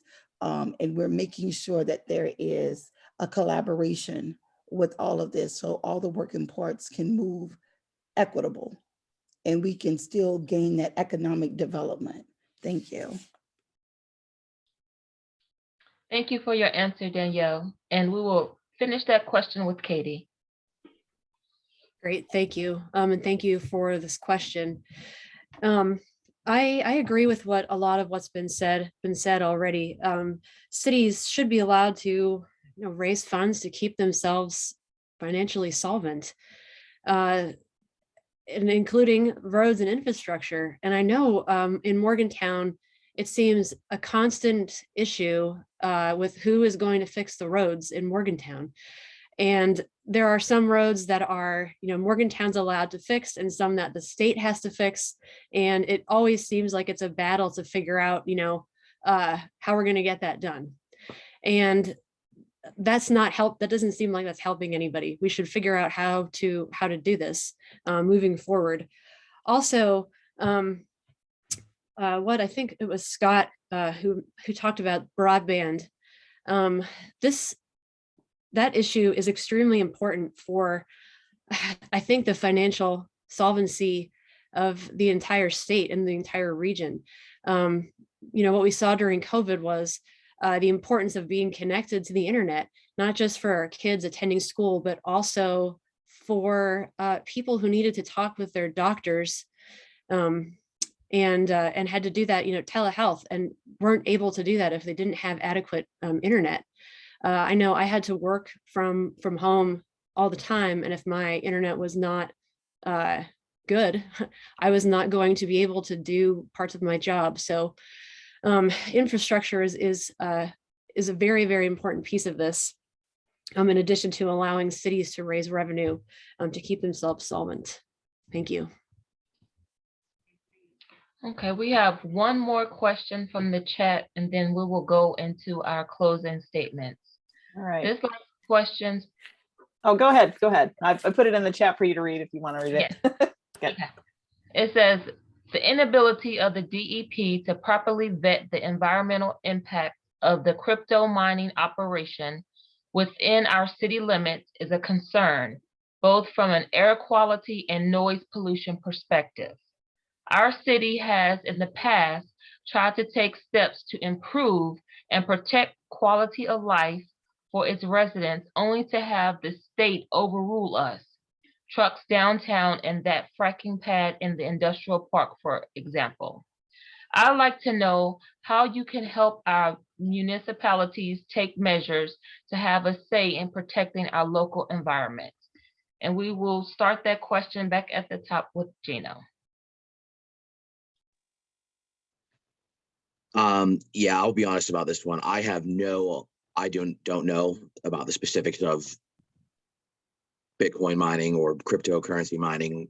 I would have to ask someone who would know more about this one, because I'm not very well educated. I would say that it depends on, generally speaking, from what I could just guess based off of what you're saying, it would depend on the actual applicable impact that it has on the neighborhood as a whole. So yeah, I'll pass this one on because honestly, I don't know. I'd be willing to learn about it. I would love to have a discussion about it because cryptocurrency is something that doesn't seem like it's going away at any point. So I'll hand this one off. Thank you for your answer, Geno. Next, we will have Scott.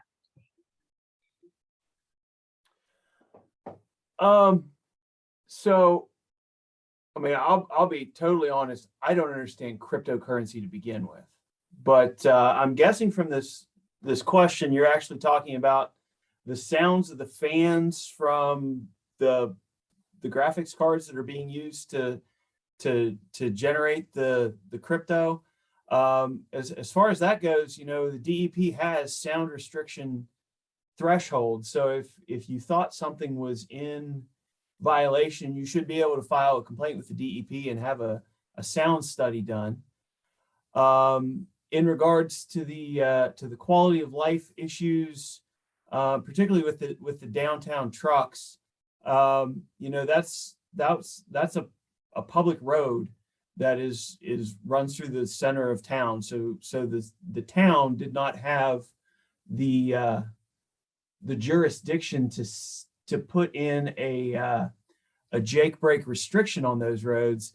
And honestly, that is a safety concern that a traffic engineer would have advised against, most likely, because had that restriction gone in place and been put in by the city, and then a fatal accident occurred because of a runaway truck, the city would have been liable, and there would have been probably quite a bit of legal issues to deal with there. So there's a lot in this question that really needs to be dissected a little bit more than I can in a minute and a half. Thank you, Scott, for your answer. Next, we will hear from Evan. Okay, so the facility in question is actually outside of city limits. It's in the industrial park across the river. And the thing about these crypto mining facilities is that they use a real lot of electricity. But this particular facility, like a lot of them that are being proposed around the country, they're not proposing to get their electricity from the grid. They're proposing to generate it themselves. So what just got permitted in the industrial park is a new electricity generating facility that's going to use the natural gas that's coming from the well pad there in the industrial park, with natural gas generators that are going to create local pollution and local noise. That's going to have impacts on the schools that are nearby. It could potentially have impacts on people using the rail trail across the river, and communities like First Ward and South Park that are directly across the river from the industrial park. And so while it's outside of city limits, it's definitely going to impact the city. One of the things that was kind of maddening about this process is that they didn't acknowledge what they were going to use the facility for. They just said it was a, quote, science facility. No mention of crypto mining or anything like that.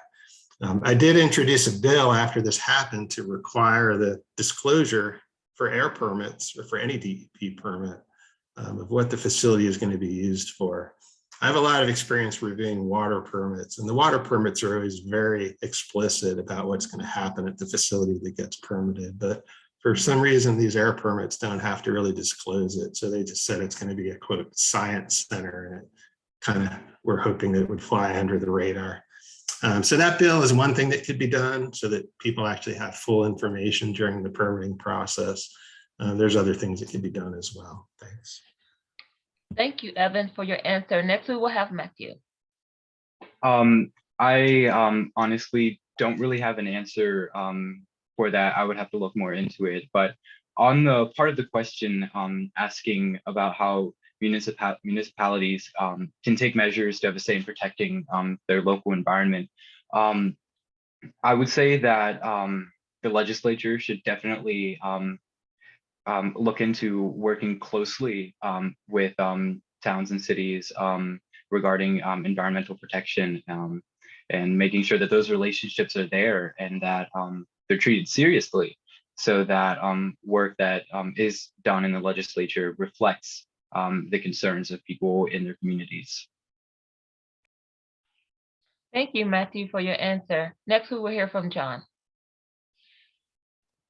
Thank you very much. As it relates to the crypto facility, it's hard when a municipality, a municipal ordinance, obviously, state law has supremacy over a municipal ordinance, and so that's a difficult fight. I think I did hear where state law prescribes that a nuisance ordinance can be pursued 1 mile outside of city limits. I've heard that. I haven't looked in to see if that's factual or not.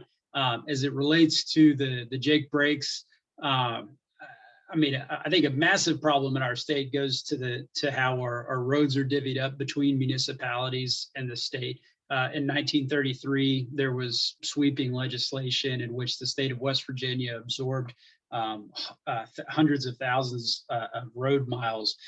We have more road miles as a percentage of roads that the state controls than any other state in the union. So West Virginia got heavily into the business of roads in the 1930s. And I think at some point we need to divest ourselves from that to give some more local control to municipalities. I think there's something to be said for Morgantown roads being generally taken care of. Then you go on a state road and you hit pothole after pothole.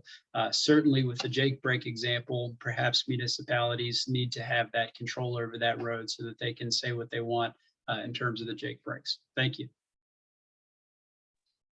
Thank you, John, for your answer. Next, we will hear from Danielle. Thank you. From the settlements of Evan and also John. I think the issue is making sure that the DEP is doing their job, is what we're hearing from many constituents. We need to make sure that we are not lessening those regulations when we have something as this science center coming into the area. As far as our municipalities and the roads and the Jake Break issue that we have within the city, as someone who lives in the city of Morgantown, you see what it is doing. And what we don't have in the state is that if you have an incident with your vehicle, you can get reimbursed, but it subtracts out your deductible of your auto insurance, which has nothing to do with here or there. So I introduced a bill this past legislation that we did away with that, especially during the pandemic, seeing all of the economic disparities that we have within the state of folks not being able to go to work as often as they were able to, and maybe one less income at home than a other. But this is where the accountability of DEP is coming from and their limited authority to regulate some of these things. Thank you, Danielle, for your answer. Next, we will hear from Katie. Thank you. And thank you, Danielle and Evan and John for those great answers also. I think that I like this question, really how to stop the state from overruling municipalities on local environmental issues. And it's a tough one. And it seems like working to change the state law is the answer to this. Writing to legislators and encouraging laws to protect air quality and water quality throughout the state, stronger protections for air and water quality. There aren't many things more important to sustaining life than water and air. And it seems like there have been several efforts lately coming out of the government to reduce the protections on our air and water quality. And I would definitely, in the legislature, I would work to have stronger protections for water quality and air quality. I think building coalitions in your communities to try to lobby or convince legislators to take air quality and water quality seriously would be one way to do this. We have in District 82, near my part of the district, we have Cheat Lake. With the quality of the water in Cheat Lake is very, very important to our economic development as well as our recreational opportunities. And the other side of my district is the Monongalia River, which has a history of water quality issues. And fixing up the water in both of those bodies would be great for our economic opportunities. Thank you. Thank you, Katie, for your answer. And we will wrap up our questions with Drew giving the answer to this final question. Yeah, with this one, I mean, the DEP already has certain restrictions set in place. I mean, as many people have said, if there's something going on that you think is a violation of those certain restrictions, I mean, there's ways that you can report that. But I mean, as for a frac pad being in an industrial park, I mean, it's an industrial park. It's industrial park for a reason. You're not going to see frac pads. I mean, High Street, Morgantown. You're not going to see that. But the DEP already has these restrictions set in place. I'm not sure, more what they could do. I mean, if I'm sure some people would just love to see the outlaw of it, but that's, the outlaw of the fracking and, certain trucks driving through. But I mean, it's a public road. I mean, you can't tell someone they can't drive on a road. I mean, it's kind of ludicrous, but yeah, it's an industrial park for a reason, and the DEP has those restrictions set in place. Thank you all for your answers. We thank you for giving great input to the questions that were generated or submitted into the League of Women Voters. We will now move into our closing statements. Due to time, each candidate will have 1 minute to give a closing statement. And again, we thank you for your wonderful answers. We will begin our closing statements with Geno.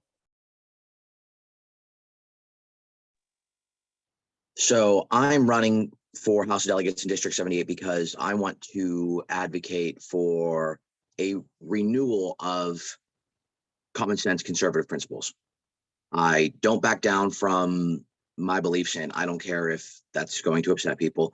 I am fiercely pro-life. I am fiercely pro-gun. I am pro-medical freedom. And most importantly, I am pro-God. I am also running as a counterweight against fake fake delegates that purport to be Republican, but they're not.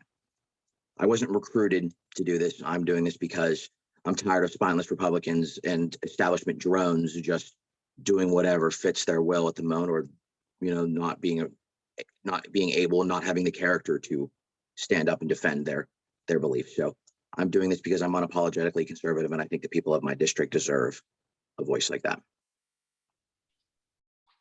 Thank you, Geno, for participating in your closing statements. Next, we will hear from Scott Nale, Republican, District 78. Again, thank you very much for hosting this and for inviting me. This has been very interesting and enlightening. I have been very open about my beliefs on the things we've talked about and on every other topic. If you're interested in how I've answered any of the surveys that have been sent to me, you can feel free to visit my webpage. It's scottnale.com. That's NALE.com. My surveys are all posted there. You can see what I've told everybody. I'm running as me. I'm doing this for my kids. I'm doing this for your kids. I'm doing this to see a better West Virginia. So, if that resonates with you, I'd love to have your vote. I'd love to have your support. And I wish you the best. Montani Semper Libri. Thank you, Scott, so much for participating and for your closing statement. Next, we will hear from District 79, Evan Hansen, Democrat. Thanks, Anitra, for hosting this. I stand with our public schools. Public education is a big deal to me. I've made votes in support of a science-based approach to the COVID-19 pandemic. I've been the leader in protecting clean drinking water for people in Mon County and across the state. I've been a leader in the legislature to find ways to address climate change while increasing the number of jobs that come to West Virginia. And by the way, I've done that, and I'm still endorsed by the United Mine Workers, fierce supporter of unions and worker safety. I've supported veterans. I'm the one who led the effort to keep I-68 in Mon County named in honor of the veterans instead of renaming it in support of the former president. And I'm a supporter of the police. Just this week was at the police department to provide support to their soft interview room and fought against the majority party's efforts to defund the police. So those are the types of things that you also believe in. I'd appreciate your vote. Thank you. Thank you so much, Evan, for participating and for answering all your wonderful questions in your closing statements. Next, we will hear from District 79 with Matthew Kolb, Democrat. I enjoyed this forum. Thank you for having me. If you have any questions, please feel free to reach out to me. If I'm elected, I'll make sure that I work for every West Virginian. My ultimate goal is to play a role in creating a state with a strong economy, a state where marginalized people can find sanctuary, a state that leads in innovation, whether that be in renewable energy or healthcare, and a state where our workers don't have to go to bed hungry after working a 12-hour shift. And it's hard to believe that that happens, but it does happen. And that's why I'm running, because I want to make sure that that doesn't have to happen anymore, because everybody in West Virginia deserves a dignified life. And in the legislature, I'd make sure that I see that through. Thank you. Thank you so much, Matthew, for participating in your answers and for your wonderful closing statement. Next, we will have from District 80, John Williams, Democrat. Thank you. It's hard to believe it's been 6 years that I've had the opportunity to serve in the House of Delegates. I was just a guy who loved his state and his hometown, and he wanted to make it a better place to live. And fast forward now, and I'm looking down the prospects of becoming a father very soon, and same guy, but now I'm thinking about how I want to make my state, my town, a place where my son will want to live and work and raise a family.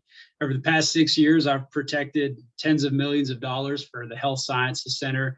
I've provided hundreds of thousands of dollars in AP course funds for underprivileged children. I've fought to modernize alcohol laws in the state of West Virginia to help and foster economic development. I held the hands of small business in the most concerning time to be a small business owner throughout the pandemic. And I'll continue to work for you every single day to make the communities of Morgantown, Star City, Granville, and Westover the best that they can possibly be, and the place that we'd love to call home. Thank you.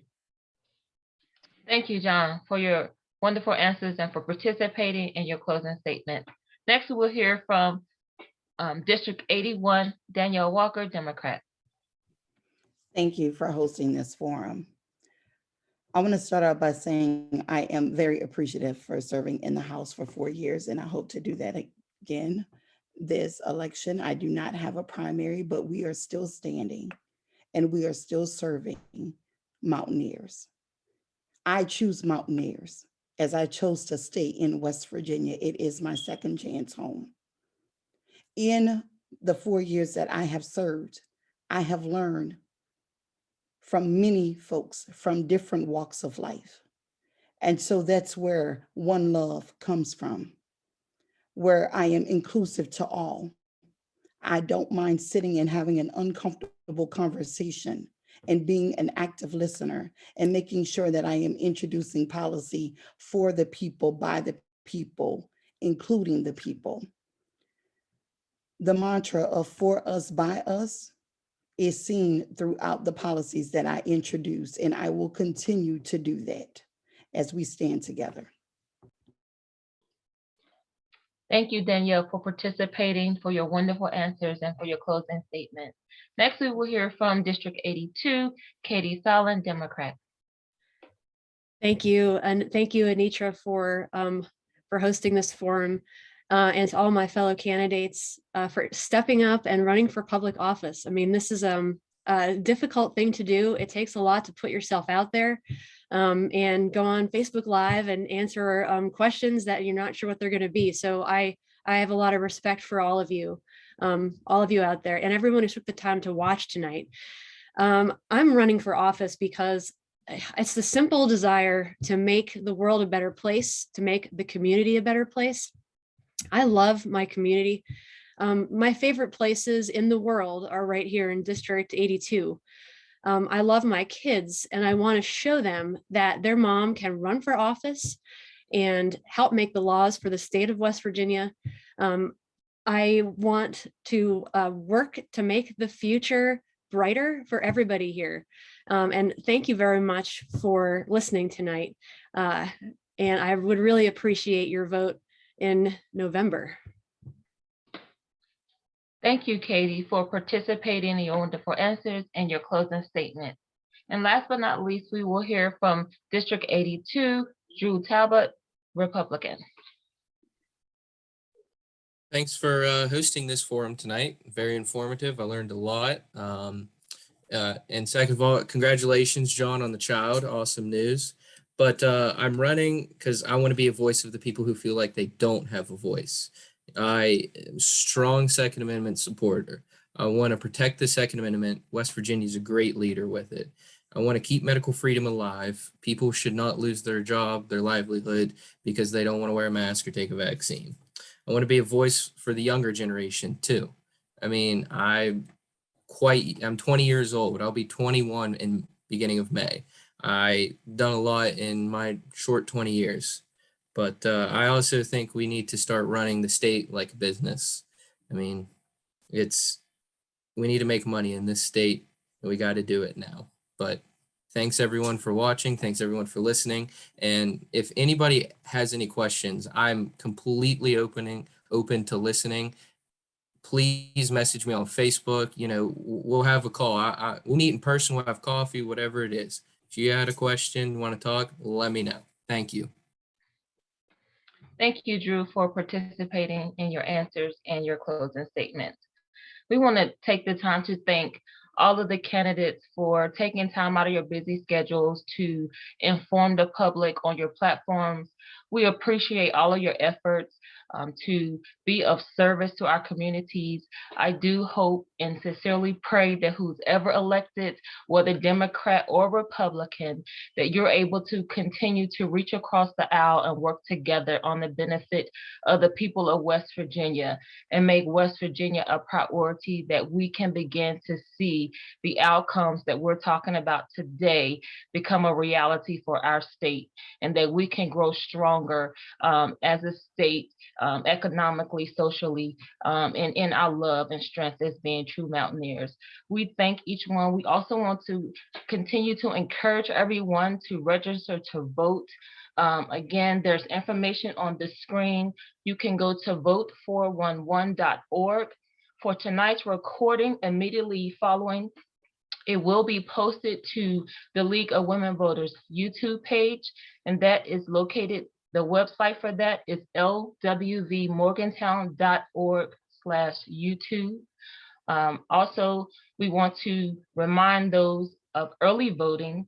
If you are not available to vote on Election Day, which is May 10th, please utilize early voting April 27th through May 7th at the 4 locations listed: Mason-Dixon Park, VFW Post 9916, Mountaineer Mall, the former Earth Dodge dealership in Cheat Lake. As the president of the NAACP, we are nonpartisan.